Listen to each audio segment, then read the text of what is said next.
Hello everyone, in this video, I'll be translating and summarizing the latest Urdu broadcast by Moeed Pirzada to make it accessible for our English-speaking audience. Let's go through the key developments and insights in Moeed Pirzada's words. When I last posted my vlog, most of my emphasis was on the negotiations taking place between Pakistan and the Afghan Taliban in Qatar, whose second round had started, and whose results had not yet come before us. So I shared many details about that with you. My full focus was on that. While I was reading the comments, many people complained at the time that I hadn't commented on General Asim Munir's speech at the Pakistan Military Academy Kakul, that perhaps I hadn't seen it or hadn't commented on it. So, gentlemen, I had seen it, but at that time I didn't think it appropriate. I didn't feel I could handle it properly then, so I didn't comment. But I want to share with you that when I listened to General Asim Munir's speech, and when I read about it and saw each sentence reproduced in Dawn, I immediately felt that General Asim Munir had made a very big mistake in that speech. Whether he did that mistake knowingly or someone made him do it, or it was overconfidence, or he made the mistake by speaking too much, whatever the cause, here he handed a loose ball to India. And he handed that loose ball explicitly when he named India. I noted 2 or 3 interesting things in it. One was that the loose ball was there in his manner and tone. He speaks that way, he tends to speak more. But he could have said all this without naming India. Instead, he named India more than once and described India as that in the current nuclear environment a conventional war cannot take place, and India should settle all its disputes with us under international law and international conventions. Meaning the issues of Jammu and Kashmir and other disputes should be settled that way. When he said that, within hours a reply came from India. India's Deputy Chief of Staff, General Rajiv Gill, as he is named, who is not only India's Deputy Chief of Staff at present, but also India's DGMO, Director General Military Operations. He holds this dual charge, and he has had this dual charge since June. That is, during the India-Pakistan fighting in early May 7th and 10th, when Pakistan and India fought. At that time, General Rajiv was DGMO. Indian newspapers' headlines show that in June he was given the additional charge. He was made Deputy Chief of Staff of the Army Staff, and at the same time retained the DGMO charge. Indian newspapers say that this is the same DGMO whom Pakistan's DGMO contacted on May 10th for a ceasefire. Now, the day General Asim Munir spoke at the academy, a few hours later General Rajiv Gill went to a conclave organized by Republic TV where military and security matters are discussed. There General Rajiv Gill was asked about General Asim Munir's remarks at PMA Kakul, that he had warned India, saying war would happen and that India cannot fight us. General Rajiv responded that seeing how much emphasis General Asim Munir had repeatedly laid in the academy, naming India not once, not twice, but 3 times, it suggests to me that for once we have called their nuclear bluff. It seems that during May 7th and May 10th we created such a situation that the Pakistanis got worried. We called their nuclear bluff. Now, at this stage I want to play both statements for you.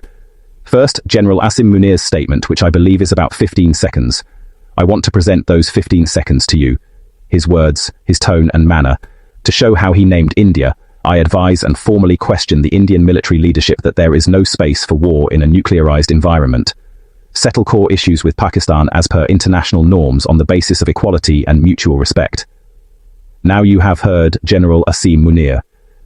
Next I want you to hear India's General Rajiv Gill, he, the Deputy Chief of Staff and DGMO, his roughly 20-second statement in response to General Asim Munir.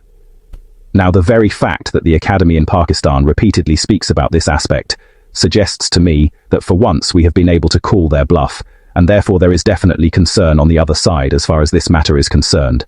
Now this war of words must be making you question its significance. What is its importance? Did General Asim Munir make a mistake at PMA?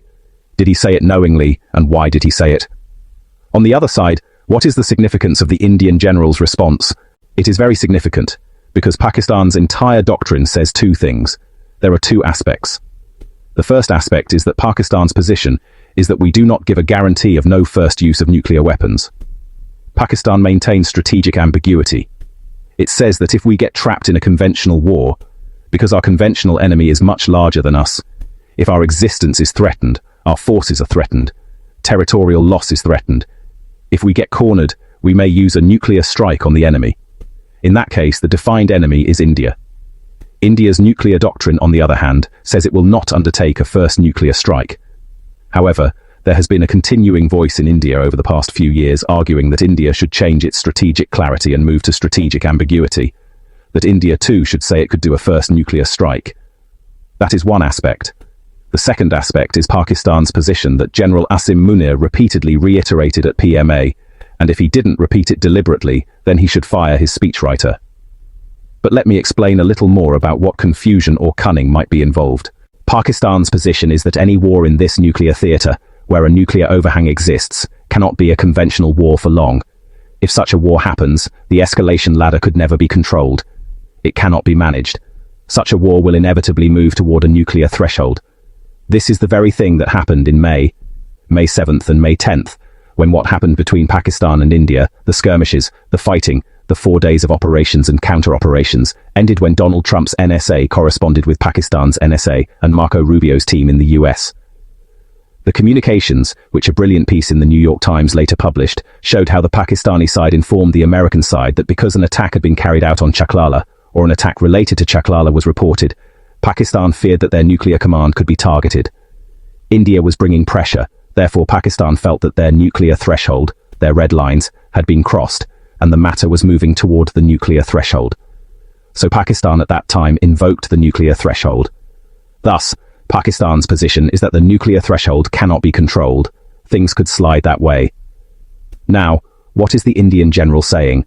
Now, there are two kinds of aspects here. One is purely military, the other is political. Let us look at the military aspect first.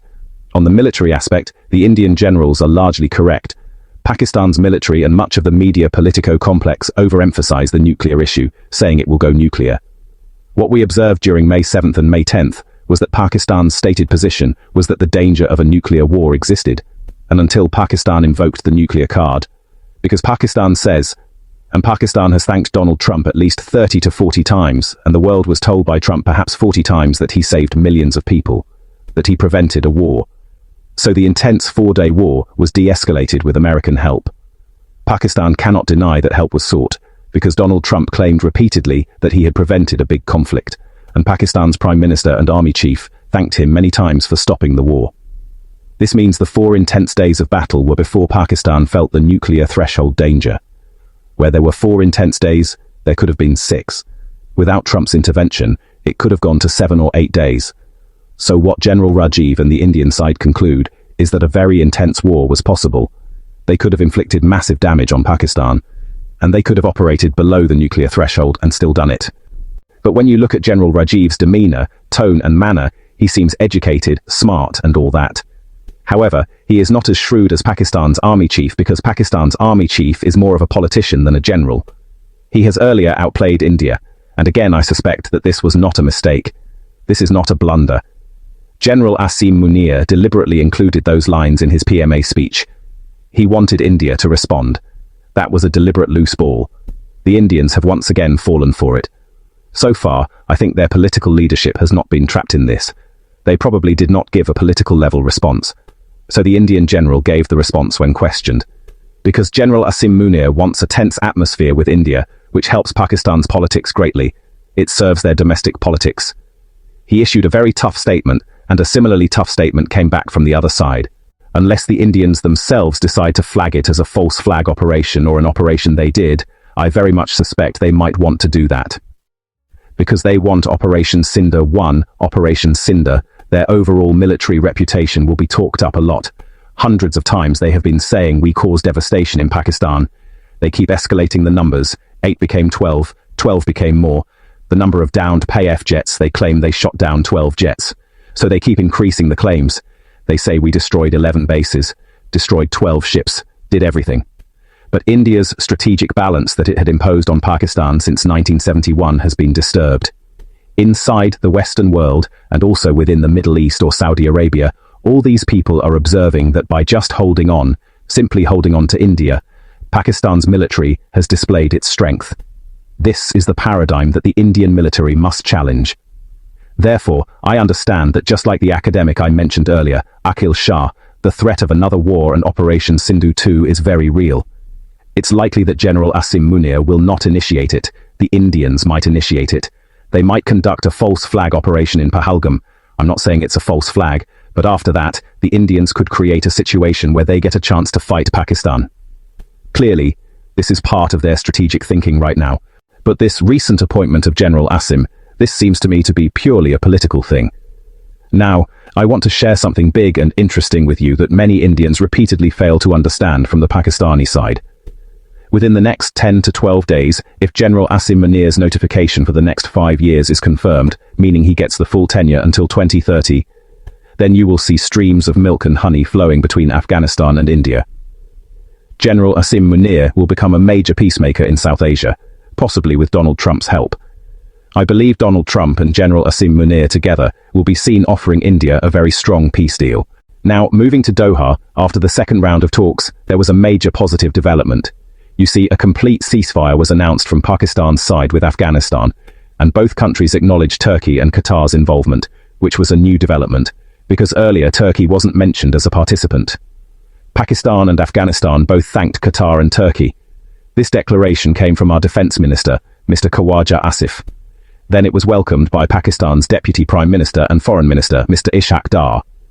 If you look at their tweets, they didn't go into much detail. So, the details of what happened at Doha Round 2 were actually shared by the spokesperson of the Afghan Taliban government, Mr. Zabihullah Mujahid, who posted a 5-part tweet. Now, I want to show you these tweets on screen. The key points are, well, both sides will fully implement the ceasefire. Their relationship will be based on mutual respect with no suspicion. There will be a respectful relationship towards each other. No attacks will be carried out on each other's military installations, forces, territory, citizens, infrastructure, or installations. This agreement was made. They also agreed to create a verifiable mechanism, a joint committee between Pakistan and Afghanistan that will investigate and verify claims. For example, if Pakistan says the TTP, or Tehrik-e-Taliban Pakistan, coordinated an attack from Afghan soil, Pakistan must present evidence to this joint committee. The committee will determine if the evidence holds weight. One concession Pakistan got from the 5-part tweet is in the 4th tweet, where both sides agree not to support any group. But it's not written that Afghanistan will not support groups targeting Pakistan's government. This is a concession for Pakistan. Practically, what will happen? Pakistan's hands are significantly tied because their current strategy just won't work. The Afghan Taliban, if they haven't already, will issue strong statements from their leadership against the TTP, declaring Afghan soil will not be used for attacks. A real just authority fatwa might be issued banning such attacks. So, no one can misuse Afghan soil, and TTP members present there will have to remain invisible to maintain possible deniability. Though TTP leadership is still present, their visibility will be reduced. This was also the case from 1991 to 2021, when Afghan leadership was present in Peshawar and Islamabad. Initially, Pakistan denied this, but later accepted it, especially regarding figures like Fazlullah and others. However, will TTP attacks stop? Will their militancy stop? No, it will continue, because the TTP issue is Pakistan's internal problem. Until meaningful dialogue happens between Pakistan's establishment and the TTP, no solution is possible. My assessment, which I gave in an earlier video, is that the Afghan Taliban don't have any formula or capacity to fully control the TTP or stop their violence against Pakistan. Pakistan's statements seem to imply the TTP is fully controlled by Afghan Taliban, which is just not true. But the Afghan Taliban can contribute meaningfully by pushing the TTP towards dialogue with Pakistan. Why doesn't this happen? Because Pakistan's current regime does not want a resolution. They actually thrive on conflict. They don't have any capacity or vision to resolve the TTP issue through negotiation. If they did, they would have managed the situation in 2022 already. Let me tell you why I say this. Nothing concrete can be expected by October 25th, and smooth progress seems unlikely despite Turkey and Qatar's involvement. The reason is that fundamental issues remain unaddressed, so things just won't resolve. For instance, on the morning of this Sunday, the Israeli military launched heavy attacks on Gaza. Israeli media reported that 30 to 40 people were killed, including Hamas leadership. Meanwhile, Netanyahu said that Hamas has not returned remains of Israeli hostages, and Rafah crossing is closed. Hamas declared they won't disarm until their concerns and reservations are met. A day before, Donald Trump was asked if Hamas still has weapons despite killing many rivals in Gaza. He said they had allowed Hamas to cooperate for a few days to stabilize Gaza. Trump said a Muslim military force, possibly from Turkey, Indonesia or Pakistan, though probably not Pakistan, might come to disarm Hamas. You see, once basics are fulfilled and 20 hostages were released, there is no clear position from Donald Trump or anyone else, and fighting has resumed in Gaza. Similarly, TTP violence will not stop until Pakistan's establishment and TTP engage in meaningful dialogue. Now, interesting things are happening with Sohail Afridi. He recently announced that on the 25th, alongside the Pakistan-Afghan Taliban round in Istanbul, he is organizing a peace jirga, or assembly, in his own area in Peshawar. He tweeted that decisions made behind closed doors do not apply to the people of Khyber Pakhtunkhwa. The jirga will include elders, tribal leaders, and youth to develop a consensus on how to achieve peace. This may also include the Majid Jirga. Also, Afridi didn't attend a high-level agriculture and Afghan refugees meeting with Shahbaz Sharif, sending Mujamil Aslam instead.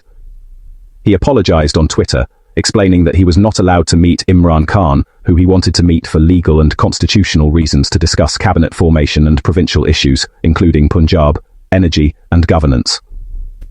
Afridi said it's a protest against being denied the meeting. He claimed that when he spoke to Shahbaz Sharif on the phone, he requested a meeting with Imran Khan, but got no response. Afridi's Advocate General wrote to the Supreme Court Registrar requesting a meeting through the court. Afridi also filed a petition in Islamabad High Court challenging the Federal Interior Secretary, Punjab Provincial Interior Secretary, Home Secretary, IGP Prisons and Superintendent of Adiala Jail for denying him access. He argues they have repeatedly corresponded for the meeting, but it hasn't happened. This is Afridi's position so far. Returning to the TTP, this is a very small demand. It's not a big issue. If Afridi could meet Imran Khan regularly, monthly or every 3 weeks, no disaster would occur. But since these conflicts and tensions thrive, and the government has no political will to settle things, they take stands on small issues to delay talks. They never explain why Afridi can't meet Imran Khan. I want to share some examples that show why I don't expect the TTP issue to be settled, whether involving Turkey or anyone else. The main reason is there is no competence or capacity. Between 1965 and 1971, if Pakistan's establishment had any vision, they would have found political solutions. They had no capacity, and the results are evident. For example, the Lal Masjid issue was easy to fix. It involved eliminating one person, Lal Masjid's leader, who was a martyr. Yet they didn't act decisively. They feared bad publicity, but it was nonsense. The operation was inside Islamabad, not on the border or against hardened criminals. They could have used a commando operation, sealed off food and water, and forced a surrender with negotiations. But Pakistan's system lacks negotiation ability. Similarly, in Balochistan, they killed Nawab Akbar Bugti, but that solved nothing. It created a long-term problem that Pakistan still suffers from 15 to 20 years later. Because Pakistan's system lacks the ability to negotiate or find solutions, things remain unresolved. It's puzzling. Since 2022, many chances existed for successful negotiations with Imran Khan, but Pakistan lacks the capacity, will, or understanding. Look at how they dealt with Tehreek-e-Labbaik Pakistan. Unless you accept their exit, a solution should have been found, but their aim was to kill or expel them. They did so to send a message to America and Donald Trump. Why can't they find a solution? Because their politics is something else. They don't want to solve the problem. That wraps up our translation of Moeed Pirzada's video. I hope this English version helped you understand his message better. Please like, share, and subscribe to Awami Lens to help our community grow. Don't forget to leave a comment below and let me know what you thought of this effort.